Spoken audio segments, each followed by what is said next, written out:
배울 때 나의 영혼 기쁘다. 할렐루야. 네, 할렐루야. 하나님께서 우리의 생사와 복을 주관하시는데 오늘도 산자와 죽은 자를 공히 심판하실 하나님의 은혜가 우리에게 복으로 함께 하시기를 주의 이름으로 축복합니다. 아멘. 다윗의 기도라는 제목으로 오늘은 말씀을 전하고자 합니다.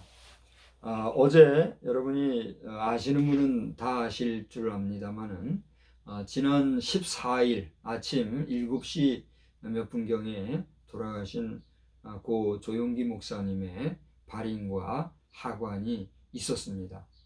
평소에 수십만 성도들이 집중하여서 예배드리던 하나님의 전 여의도 순복음 성전 대강단에서 살아생전 말씀을 증거하시던 목사님은 이제 큰 영정 하나로 그 강단에 머무셨고, 그의 주검은 이제 오산리 금식기도원 안장지로 이동하여서 거기에서 안장이 된 것을 아마 영상으로 보신 분도 계시고 직접 참석하신 분도 계실 줄 압니다. 저는 감사하게도 영상으로 그 모든 내용을 처음부터 마지막까지 볼 수가 있게 되어서 참 감사하였고, 이전에 고 빌리 그레엄 목사님의 마지막 가시는 모습과 대비가 되는 그런 시간을 가질 수가 있었습니다. 정말이지 많은 이야기거리를 이 하나의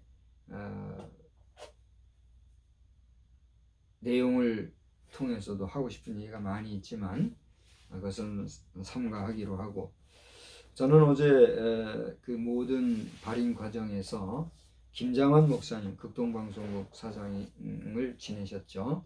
김상환 목사님이 설교를 하셨는데 그 가운데 얘기하시는 모습이 아주 인상적이었어요.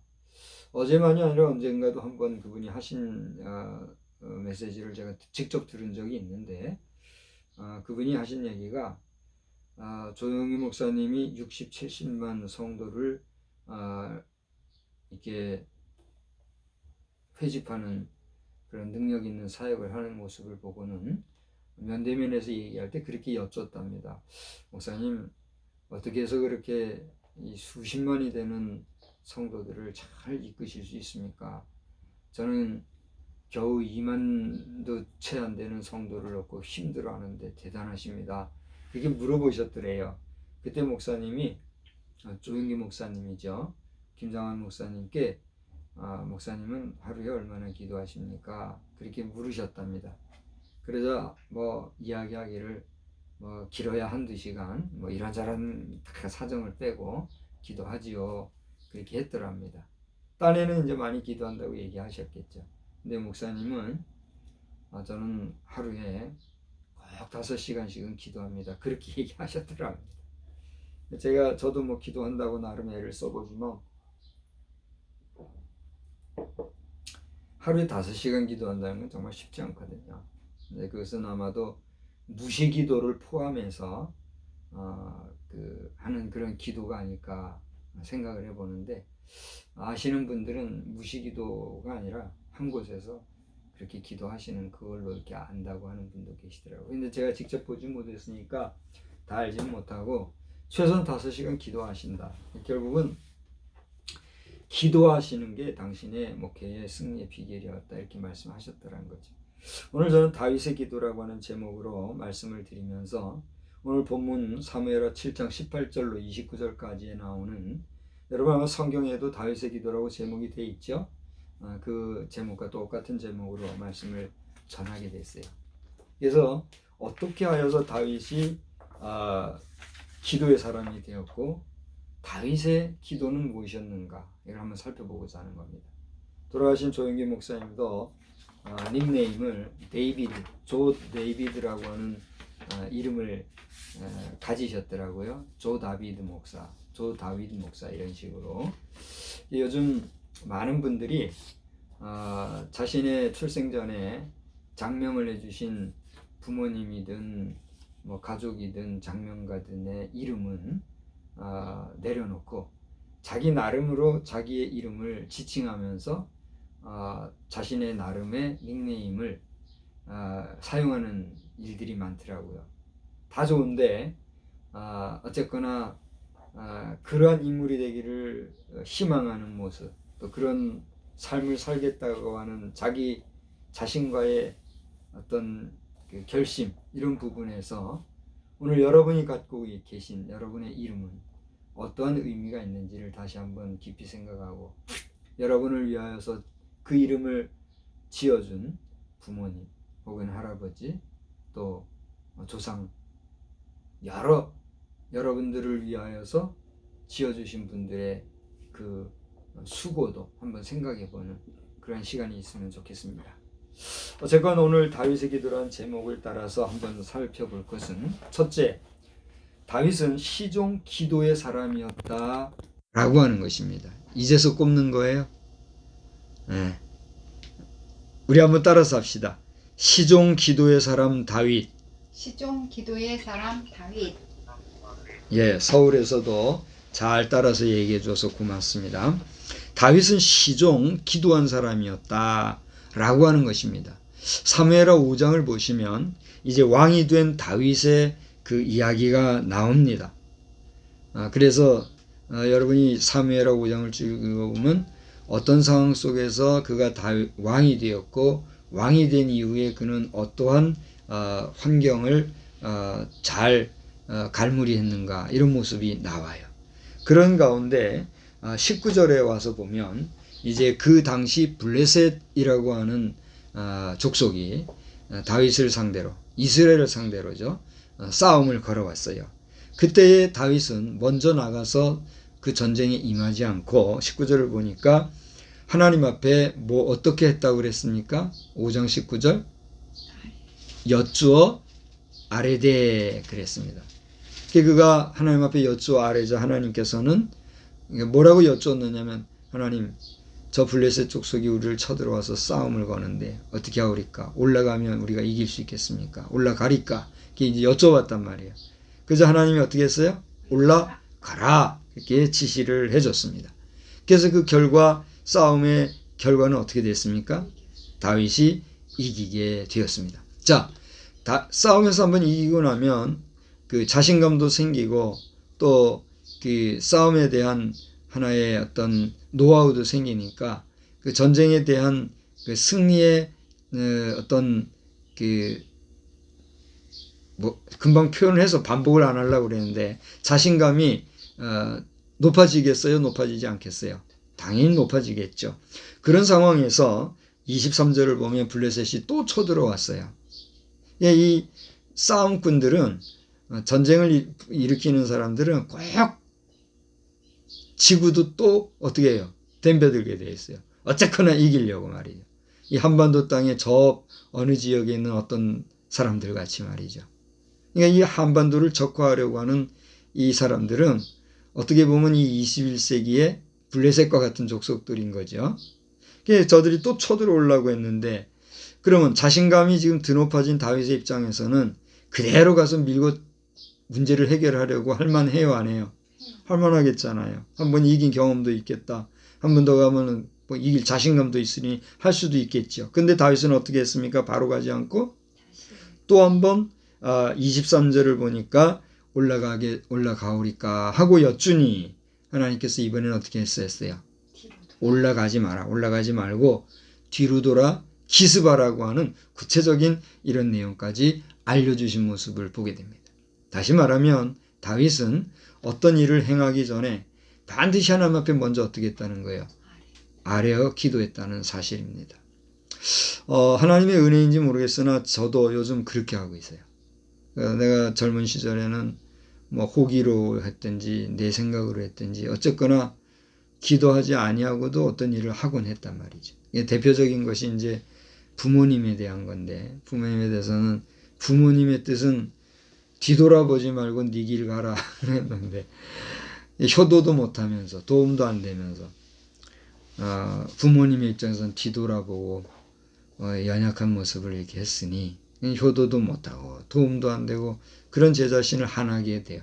이게 그 당시 기도하고 앞만 보고 갔었다면 아마 뭐 지금의 형편과는 달라졌겠죠. 그래도 후회는 안 해요. 내가 효도는 못했지만 그래도 내가 부모에게 하고자 하는 정성, 순전한 마음은 내가 표현을 했다 보니까. 어쨌든 간에 기도하는 일이 참 중요한데 다윗은 그 자신의 생각이나 의지대로 행하지 않냐고 먼저 하나님 앞에 어떻게 했어요? 아뢰었다, 여쭈었다라고 하는 것입니다. 다시 말하면 시종 다윗은 기도하는 기도의 사람이었다 라고 하는 사실입니다. 두 번째로 다윗은 하나님의 일에 신명 낼 줄 아는 사람이었어요. 따라서 합시다. 하나님의 일에 신명 낼 줄 아는 사람. 신명 낼 줄 아는 그 사람이 누구예요? 다윗이었어요. 여러분, 우리가 이게 생활하다 보면 여러 사람들과 관계를 갖다 보면 참 이게 즐겁고 서로가 기쁠 때는 함께 웃어주고 또 신날 때는 같이 즐거워해주고 막 이렇게 해야 되는데 서로가 웃고 막 즐거워하는데도 시무룩하게 있는 사람이 있죠. 이제 저도 좀 그런 경향이 없잖아 있어요. 근데 이제 저는 뭐 그렇게 교육이 돼서 그런지 훈련이 돼서 그런지 모르지만 이게 좋은 교육인지 안 좋은 교육인지 모르지만 일희일비하는 것은 사내대장부의 모습이 아니다. 이런 이제 교육이 있어가지고 분명히 웃을 수도 있고 웃을 대목인데도 웃지 않고 그냥 묵묵히 있을 때가 더러 있어요. 이제 대표적인 예가 강의 시간에 이제 이상훈 교수님 같은 경우 박장대소를 하고 웃을 일이 자주 생겨요.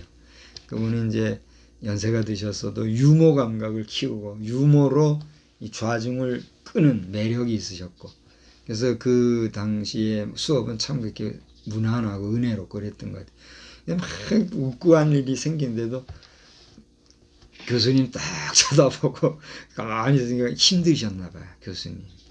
유독 저에게 이 주목을 많이 하셨던 것 같아요. 그런 이제 기억들이 쌓여서 그런지 몰라도 저에게 대해서 특별한 이런 은혜를 베푸셨던 것 같아요. 이제 그건 지나간 추억이긴 합니다만, 이제 제 자신을 돌아보면서 저도 조심하려고 합니다만은, 그렇다고 제가 그렇게 막 인성이 나쁘거나 정서적으로 불안해서 그런 건 아니니까 양해를 해주시고, 아무튼 뭐 그런 게 있잖아요, 그죠? 근데 다윗은 어땠어요? 제가 다윗과 너무 이렇게 교차적으로 대비적으로 얘기하는 것 같아서 안 되는데 꼭 그러려고 하는 건 아니고, 이 다윗은 어땠어요? 하나님의 법궤, 여호와의 법궤가 다윗성으로 들어올 때에 정말 신명난 자신의 마음을 있는 그대로 표현한 모습을 보게 돼요. 그게 사무엘하 6장의 기사입니다. 5장에서 다윗 왕이 되고 블레셋과의 싸움에서 블레셋에게 빼앗겼던 여호와의 법궤를 가져옴에 있어서 6장 3절을 보면 아빈나답의 집에 있었을 때의 상황, 6절에 보면 나곤의 타작마당에서 있었던 해프닝, 10절에 보면 오벳에돔의 집에서의 여호와의 법궤의 상태, 12절에 보면 드디어 다윗성으로 올 때의 모습과 12절 이후에 그 여호와의 법궤가 다윗성으로 들어올 때 기뻐 춤을 추던 누구? 다윗의 모습을 우리는 보게 되는 것이죠. 그런데 14절을 보시면 여호와 앞에서 힘을 다해 춤을 추는 그 다윗의 모습이 나오는데 비해서 20절에 보면 그가 에봇을 입고 있었기 때문에, 에봇이라는 게 뭐예요? 오늘날 우리 성직자들이 가운을 입잖아요. 이제 저는 요즘 가운을 거의 착복을 안 하는 상황입니다만, 이제 성직자들이 가운을 입는 이것을 에봇과 같은 그런 개념으로 한단 말이에요. 다윗이 하나님 앞에 기도할 때도 뭘 입었다 그랬어요? 에봇을 입었다 그랬잖아요. 그 에봇을 입고 여호와의 법궤가 오는 상황이니까 특별히 그렇게 했는데 너무 좋아서 춤을 추니, 에봇이 뭐예요? 통으로 된 거잖아요. 그러니까 펄럭펄럭거리면 하체가 드러날 수 있단 말이에요. 뭐 하체가 드러났다고 해서 뭐 중요한 부분이 보였다 그런 게 아니라 허벅지가 다 보일 정도 아닙니까? 그 정도로 펄럭펄럭하니까 20절에 그의 부인 누구요? 미갈이 비판하는 모습이 나오죠. 그때 신명나게 춤을 추던 다윗이 그 미갈을 향하여서 어떻게 했어요? 저주를 했다고 생각은 하지는 아니하지만 저주에 가까운 꾸지람을 함으로써 그 이후에 미갈은 어떤 저주가 됐죠. 어떻게 보면 벌을 받았는데 어떤 벌을 받았어요? 평생 무자한 그런 자식이 없는 그런 벌을 받게 되는 모습도 우리가 보게 되죠. 다시 말하면 다윗은 하나님의 일을 만나고 그 하나님의 일을 수행함에 있어서 신명나는 신명 낼 줄 아는 그러한 사람이었다라고 하는 사실입니다. 우리가 주의 일을 감당함에 있어서 기쁨을 표현할 수 있고 나의 감사한 마음을 표현할 수 있고 나의 심령을 긍정적으로 능동적으로 표현할 수 있다는 것은 귀한 일일까요? 그렇지 못한 일일까요? 귀한 일이에요. 여러분이 하나님의 일을 할 때에는 이와 같이 정말 자신의 마음을 마음껏 표현하면서 좋든 싫든 그것을 분명하게 표현하면서 하나님 앞에서 기왕이면 성실하게 근실하게 또 충성스럽게 주의 일을 잘 감당할 수 있는 믿음에 복된 사람들 다 되시기를 우리 주님의 이름으로 축원합니다. 세 번째로는 이제 오늘 18절로 29절을 본문 삼아서 다윗의 기도라고 하는 제목을 삼았는데 이렇게 다윗이 기도하게 된 배경을 한번 살펴보고자 합니다. 다시 말하면 이제 18절부터 마지막 절까지 나오는 그 다윗이 하나님 앞에 드린 기도의 내용도 중요하지만 그렇게 기도하게 된 배경이 있는데 그게 뭐냐? 그것은 7장 1절로 17절까지 내용을 보시면 돼요. 먼저 1절로 3절까지를 보면 거기에는 이제 다윗이 한 가지 고민이 생겼어요. 그렇게 걱정하던 블레셋에게 빼앗겼던 뭐요? 여호와의 법궤를 가져왔으니 마음이 편안할까요? 편하지 않을까요? 편할 거 아닙니까? 거기다가 지금 다윗은 어디에 거처하고 있었어요? 왕궁에 거처하고 있었는데 그 왕궁은 앞에서 보면 알겠지만 백향목으로 짓고 또 여러 각종 고급 자재들로 지은 말 그대로 왕궁이었단 말이에요. 정말 화려하고 좋은 편안한 그런 곳에서 거처를 하고 생활을 하는데 가만히 보니 자기는 그렇게 호화롭게 지내는데 여호와의 법궤는 지금 어디에 있단 말이에요. 저 바깥 오늘날로 말하면 어디 안에 있어요? 천막과 텐트 같은 그곳에 바람 펄럭펄럭 바람 부면 펄럭펄럭하는 허접한 장소에 여호와의 법궤가 있단 말이죠. 그러니까 이 다윗이 착한 마음에 하나님을 향한 열정이 가득한 다윗의 마음에 그것을 볼 때에 마음이 편했겠어요? 불편했겠어요? 불편했단 말이에요. 그래서 나는 이렇게 화려한 왕궁에 거하는데 여호와의 법궤는 저기서 저렇게 지내고 있구나 하고 마음에 어떤 걸 생각을 하게 됐어요. 내가 법궤를 안치할 만한 성전을 지어야 되겠다. 그런 생각을 하게 됐단 말이에요. 그래 그 자신의 고민을 누구한테 물었을까요? 그 당시에 다윗의 멘토와도 같았던 선지자 나단에게 그 내용을 말하자면은 상담을 한 거예요. 선지자님, 내가 이런 마음이고 이런 상태고 이런 생각인데 어쩌면 좋아요? 그러니까 나단이 어떻게 했어요? 왕이 좋으신 대로 하십시오. 그렇게 한 거예요. 자, 이거 여기까지가 1절에서 3절까지 내용이에요. 그런데 이것은 선지자 나단과 다윗의 생각이었지만 하나님의 뜻은 어땠어요? 그게 아니었더라는 거예요. 그래서 4절로 16절을 보면 하나님의 뜻과 그 다윗을 향한 그 하나님의 마음이 전달되는 그런 모습을 우리가 볼 수가 있습니다.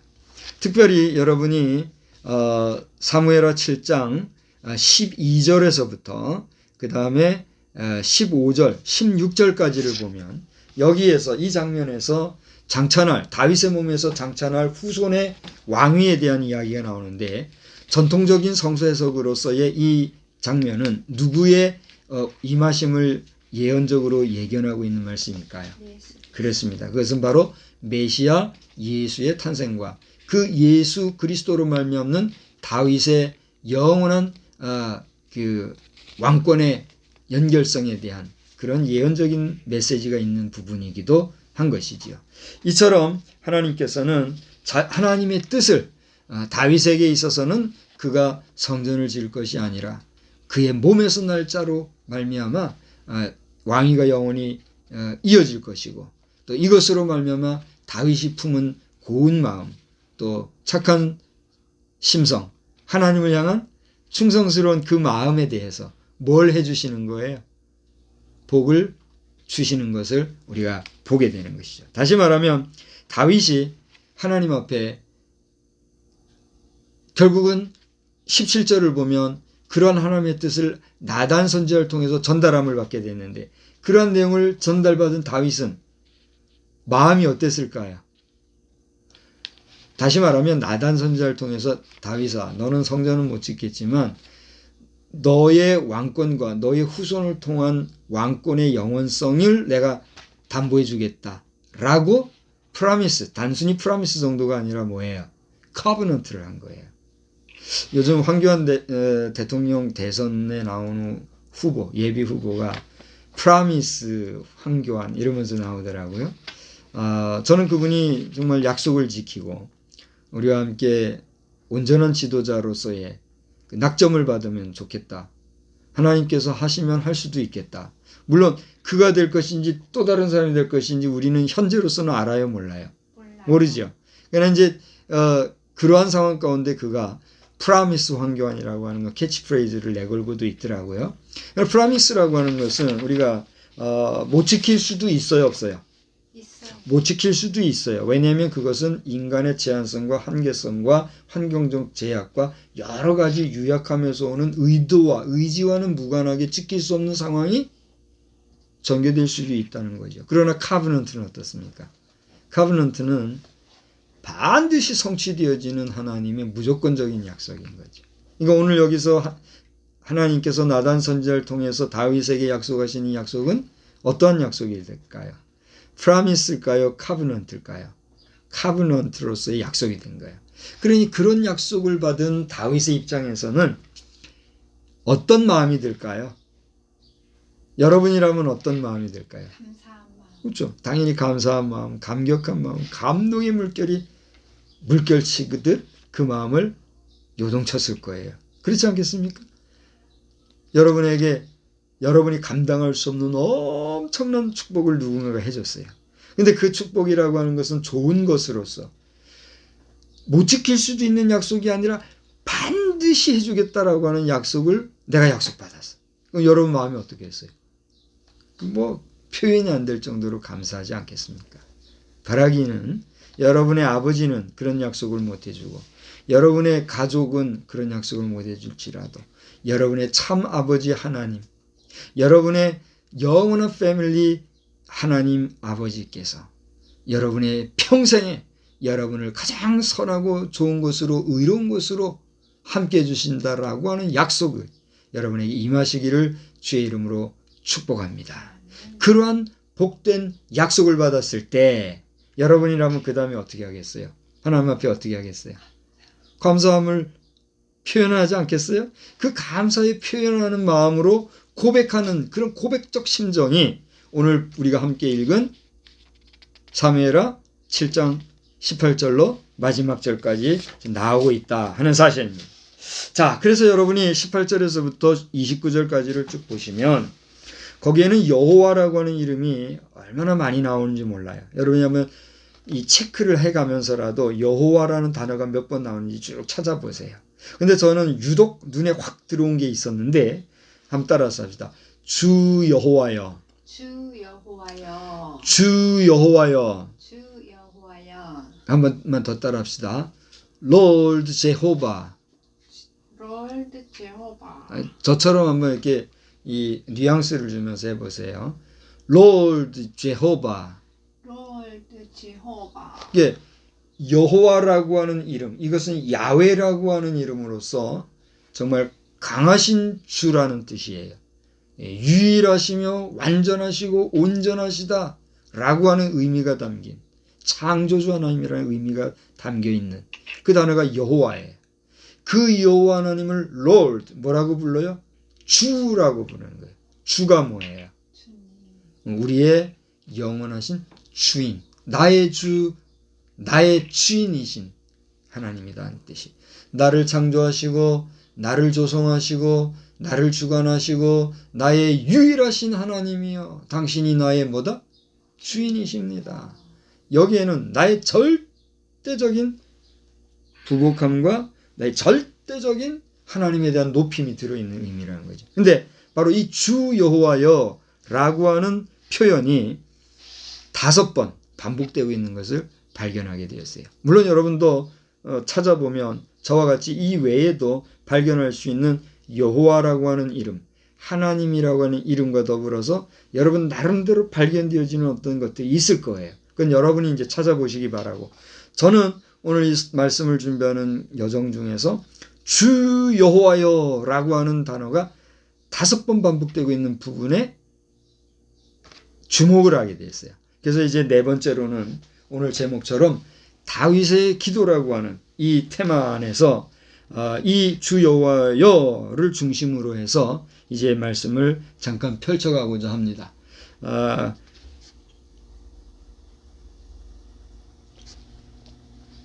그런데 지금 시간이 벌써 10시 44분을 흘러가고 있어서 이 펼친 마당은 오늘 저녁에 그냥 또 돌리려고 그래요. 저녁 예배로 제가 여러분 앞에 드리려고 하니 저녁 예배에 참석하셔서 큰 은혜가 되실 수 있는 분들은 함께 하면 좋겠고, 또 우리 아들 같은 경우는 이동 중이라면 이동 시에도 들어오면 되니까 함께 하면 좋겠고, 이 다윗의 기도라고 하는 제목하에 저녁 예배에 한번 펼쳐나가기로 하겠고, 오늘 이 말씀을 통해서 3가지로 우선 이 낮 시간에 말씀을 드렸는데, 첫째, 이제 여러분이 한번 말씀해 보세요. 다윗은 아니 여러분 이제 얘기해 보라고요. 다윗은 어떤 사람이었다고 말씀을 드렸어요?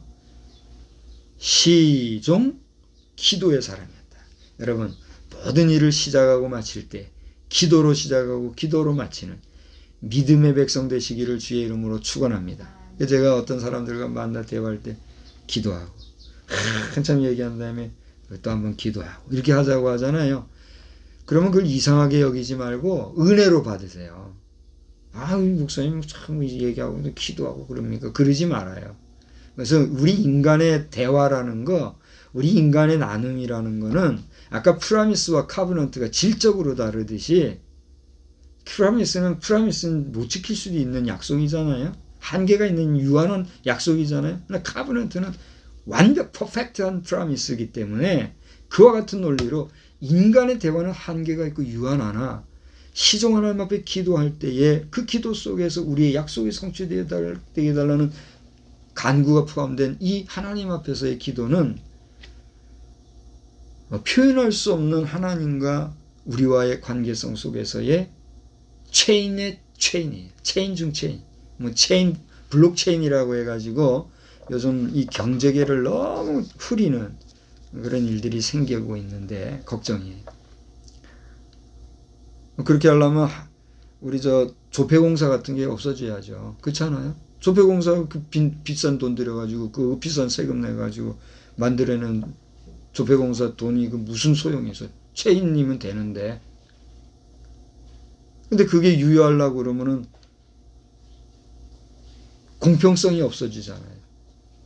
그렇잖아요. 온라인계를 알고 AI 시스템을 알고 컴퓨터를 아는 사람들의 전 유물이 되는 게 뭐예요? 블록체인이잖아요. 그러니 빈익빈 부익부는 불가피하게 커질 수밖에 없는 이런 거를 현실계에서는 계속해서 지금 현실화하려고 하니, 인간 세계는 종잡기 어려운 그런 시대가 됐어요. 이 계통이 있는 사람들이 이 메시지를 받으면 기분 나빠하고 사람 잡아먹으려고 하겠죠.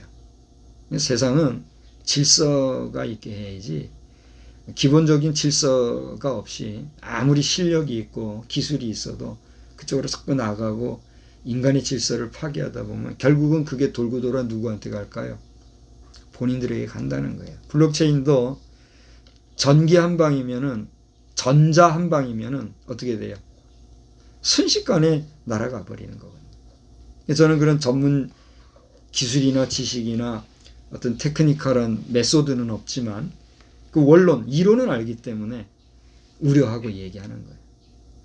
그래서 우리 현물 경제가 가장 안전하겠거니와 그게 불편하니까 만든 게 화폐 경제라고 하면 화폐 경제를 무시하지 말고 이 발전 기술을 이용한 신경제 정책 같은 것들은 삼가하고 또 충분히 여건 조성이 되고 보다 보편적인 사용이 가능한 시점에나 가서 이거 이용하면 의미가 있을까요? 없을까요? 의미가 있을 것 같아요. 매력이 있고. 그러나 형평성이 전제되지 아니한 일방적인 독주 체제의 그 화폐 전자 화폐 시스템은 위험하다고 볼 수가 있는 거죠. 아무튼 다른 얘기가 되었습니다만은 이런 부분을 포함해서 시종 기도의 사람 이 다윗을 오늘 우리는 생각하게 되고, 두 번째로 그는 다윗은 어떤 사람이었다고요? 신명 낼 줄 아는 사람, 신명나게 자신을 표현할 줄 아는, 신명 낼 줄 아는 그런 사람이었음을 보면서 하나님의 일을 함에 있어서는 여러분이 분명하게 자기의 감정을 내놓고, 안 좋으면 안 좋다고 할 수 있어요, 없어요? 안 좋다고 할 수 있어요. 그러나 기왕이면 어떻게 되는 게 좋게 하는 그런 모습 우리에게 있어야 되겠다. 그렇죠. 예배에 신명나고 기도에 신명나고 찬양할 때 신명나게 우리의 영혼을 기뻐 뛰고 춤추며 즐거워할 수 있는 하나님 앞에서의 온전한 믿음의 사람들의 모습이 되기를 주의 이름으로 축복합니다. 세 번째로는 이렇게 하나님 앞에 복을 받았을 때에 이제 그 다음에 이제 왕이 되고 또 하나님 앞에 자기의 어떤 의지를 표현했지만 하나님의 뜻은 그게 아니라고 하면서 그 덕분에 복을 주셨을 때에 다윗은 어떻게 했다고요?